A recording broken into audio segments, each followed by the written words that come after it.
Hello and welcome to the channel. This is Afri's Concept. I will bring you updates and latest news and things happening around the country and the territory.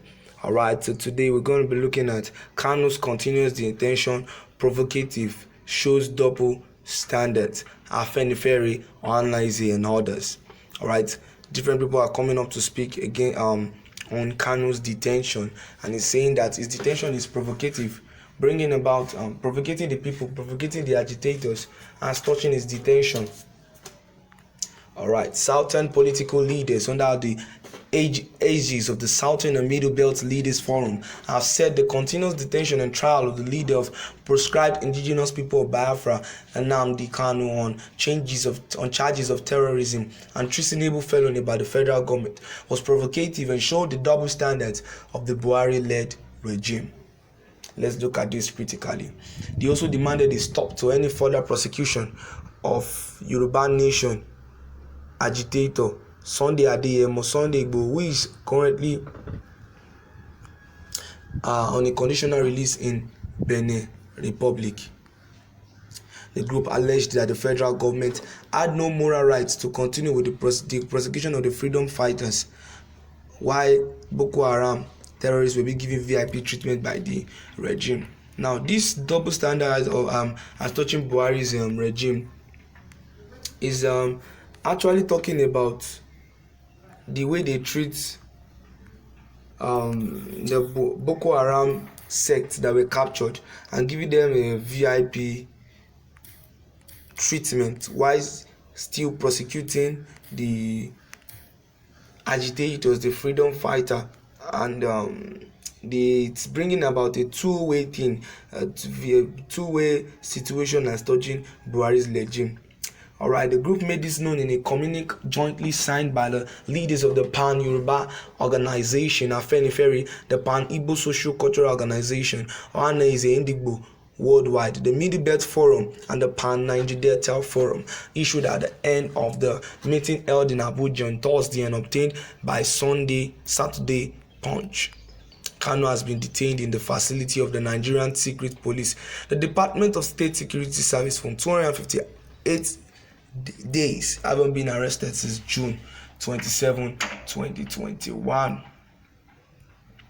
Alright, the group stated that the continued detention and trial of Nnamdi Kanu on charges of terrorism and treasonable felony, while known Boko Haram terrorists have been given VIP treatment and hosted in government houses, is not only provocative and perfidious, but a bizarre double standard on part of the Nigerian state. The Boko Haram sects, those ones who were captured and now have been given VIP treatment in state houses, while the freedom fighters have been detained, is giving a provocative a provocative situation, and making them to think otherwise.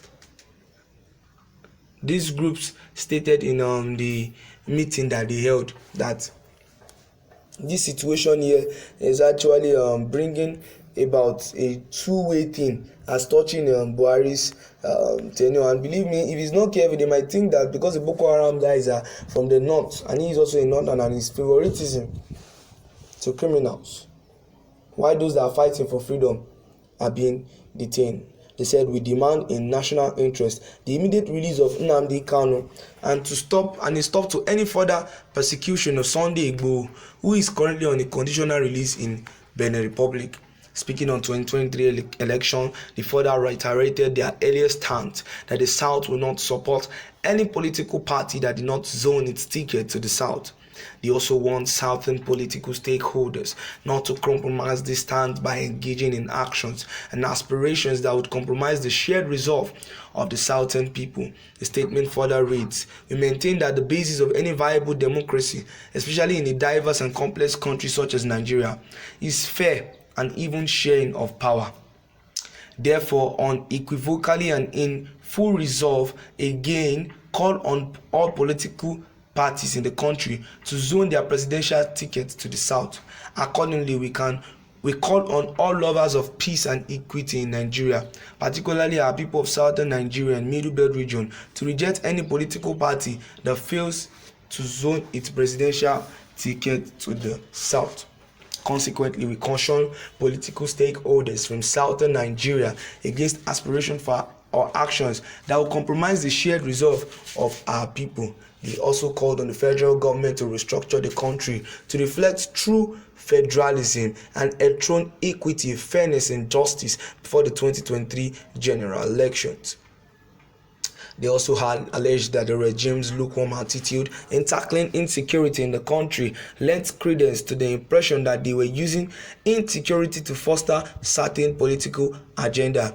More disconcerting is the fact that the women and children rendered widows, orphans, and displaced by the terrorists now being gratified by the federal government and the security agencies are wallowing in wretched IDP camps. We also warn that the federal government's lukewarm attitude in tackling the security challenges in the country lends credence to impressions that this administration is using insecurity to foster certain political agenda.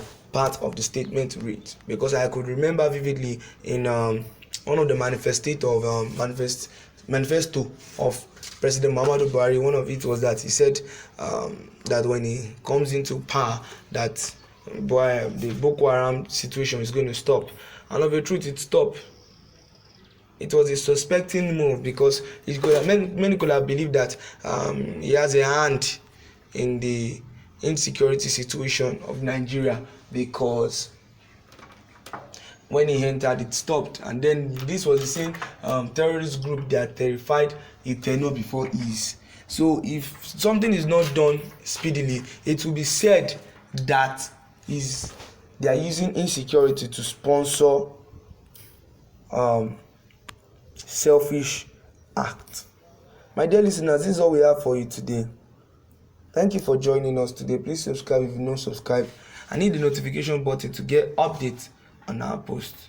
Thank you for joining. See you next time.